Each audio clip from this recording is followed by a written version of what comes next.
No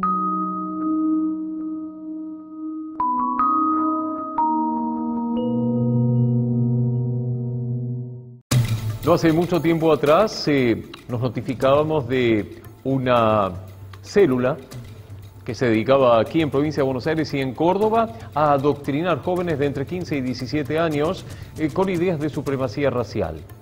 Hitler. Quedan algunos todavía, lamentablemente.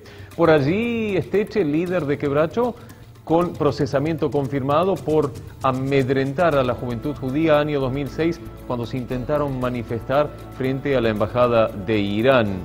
Y tantas cosas más. Episodios que te comento que nos preocupan, ¿sí? Y que tienen que ver con lo que algunos denominan judeofobia. Antisemitismo. De judeofobia hablábamos de esta manera con el titular de la Fundación Adar, Gustavo Peretnik. ¿Cuándo fue que instalaste este concepto de judeofobia? El término judeofobia fue creado por Leon Pinsker en su bastante conocido tratado Autoemancipación de 1882. Y él dedica un capítulo a explicar el fenómeno del odio antijudío con mucha originalidad. Una de las muchas tesis que hay acerca de por qué existe la judeofobia. Y la de Pinsker destaca por ser singular. No tiene parecidos, habla de un pueblo, de que la judeofobia es una especie de rama de la fantasmagoría. El pueblo judío que murió sigue vivo y esto le da miedo a los gentiles.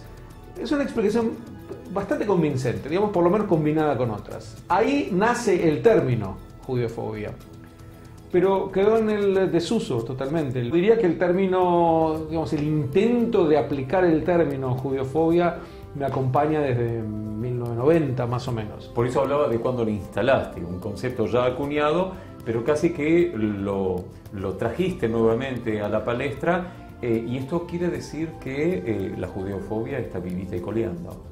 Sí, pero mi visión es bastante optimista al respecto, a diferencia de otros que lo plantean como que siempre nos odiaron, siempre nos odian y siempre nos odiarán. Yo no creo eso. Creo que la judeofobia tiene altibajos. Hoy no vivimos un momento de mucho retroceso de parte de la judeofobia, pero en términos generales sí. Estamos mucho mejor hoy en día de lo que estábamos hace 50 años, o hace 200 años, o hace 1000 años. La judeofobia en términos muy amplios diría que da 2 pasos adelante y 5 atrás, 1 adelante y 3 atrás, pero está retrocediendo. Ahora, la manera de, yo no diría neutralizarla, pero hacerla un fenómeno marginal, es difundir el concepto, es explicar por qué existe. Cuanto menos hablemos de él, menos habremos garantizado que se detenga. Hablemos del fenómeno, en qué consiste, por qué se da, porque una vez que una persona, y la mayor parte de las personas no son judeófobas, una vez que una persona entiende cómo se difunde, en qué momento debería estar alerta, porque ahí se produce el mito judeofóbico, está inmune a que le ocurra. La mayor parte de la gente no odia, y cuando te das cuenta de que te quieren manipular y te están presentando a un enemigo que no existe, y a mitos como que gobernamos el mundo y utilizamos sangre y somos violentos, etc. Una vez que vos conoces de antemano estos mitos, cuando alguien te los quiere imponer o de alguna manera engañarte con ellos, estás más preparado para resistirlos. ¿Este antisemitismo o esta judeofobia fue mutando a lo largo de la historia? ¿Cómo se refleja hoy? Su característica fundamental es que es un odio tan antiguo, tan profundo, tan generalizado, tan fantasioso, que se adapta a las distintas épocas y a los distintos lugares con mucha facilidad. Esto también lo hace único. Y hay una judeofobia económica, con mitos económicos, una judeofobia religiosa, una judeofobia de distintas variedades que va aplicando mitos, depende de la situación en donde esté. El fundamental de los mitos en el siglo XX es la demonización del Estado de Israel, lo que llamaríamos habitualmente antisionismo. El antisionismo es reescribir la historia desde el odio, planteando que de los 193 estados que hay uno solo que es ilegítimo, hay un solo movimiento de liberación nacional que es bastardo, y este es el único estado en el mundo que debería desaparecer del mapa y al que se le atribuye todos los males. Los mitos trasladados casi intactos de la Edad Media. El judío en la Edad Media era planteado como un ente altamente sanguinario que utiliza sangre de niños cristianos, hoy es el israelí el que le encanta derramar de sangre de niños palestinos. El sionismo es presentado hoy como que quiere dominar el mundo, tal como el judaísmo quería dominar el mundo antes en el mito. El judaísmo como religión vengativa y sanguinaria, hoy es el Estado judío el sanguinario. Hay otras que son también muy contemporáneas, tal como la negación del holocausto, que es otro mito judiofóbico. Los judíos no solamente somos leprosos, deicidas, virus, etcétera, sino también inventores de holocaustos. Hemos inventado una historia que no existe. Estas son las maneras en las que se expresa y las que deberíamos denunciar constantemente. Lamentablemente esta denuncia es poco habitual. ¿Lo percibís en los distintos países que visitas dando charlas al respecto? La judiofobia, en donde se percibe más, es en los medios de prensa. En general los medios son bastante más judiofóbicos que el país, que cualquier país. Ahora, lo que sí se nota en los distintos países, Shaul, es tonalidades, intensidades diversas. No es lo mismo la judiofobia en España que la judiofobia en Argentina. Y diría en términos mucho más generales, y esto es fundamental para entenderlo, no es lo mismo en Europa que en cualquier otro lugar. La judiofobia es un fenómeno europeo. Europa lo exporta al mundo con mayor o menor éxito. En el caso argentino, el éxito fue muy grande, tal vez el país americano en donde penetró más la judiofobia, porque es el más europeísta de los países americanos. Pero esto no quiere decir que podamos compararlo ni remotamente con la judiofobia europea.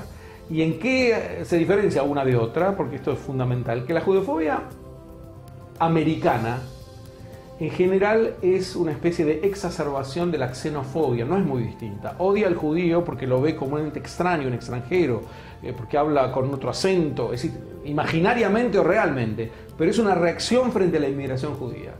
La judeofobia no es europea no es una reacción frente a la inmigración judía, es una reacción frente a la emancipación judía. El judío quiere ser un ser humano, tener los mismos derechos que los demás, y yo tengo que demostrar que no lo es para negarle esos derechos. Entonces en Europa se produce no una hostilidad al judío, como en los países americanos, sino una demonización del judío. El judío ya no pasa a ser malo, sino la fuente de la maldad. Y lo mismo con respecto al Estado de Israel. En los medios europeos uno nota esta demonización constante del Estado de Israel. No es lo que llaman los malintencionados, que no se puede criticar a Israel y ya me vas a acusar de que soy judiófobo. No hay tal crítica contra Israel. Por supuesto que se puede criticar a Israel, se puede criticar cualquier cosa. Hay una deslegitimación de Israel, una demonización de Israel. Implicar o decir expresamente que Israel no tiene derecho a la existencia. Esto es mucho más que criticar a un país. En términos generales que es importantísima la difusión del fenómeno y lamentablemente yo no lo veo demasiado. Es decir, sería mucho más, ayudaría mucho más a contenerlo si hubiera cátedras de judeofobia en universidades, si hubieran cursos en escuelas. Este es el odio de grupo más profundo, más antiguo, más letal, más mortífero, más mítico, que ha influido sobre la humanidad, el más eficaz, que casi logra sus objetivos varias veces. No puede no estudiarse. Este es un odio que debería estudiarse porque acompaña a Occidente durante muchos siglos. Y lo fundamental en la Argentina es que la judeofobia en la Argentina tuvo muchas expresiones.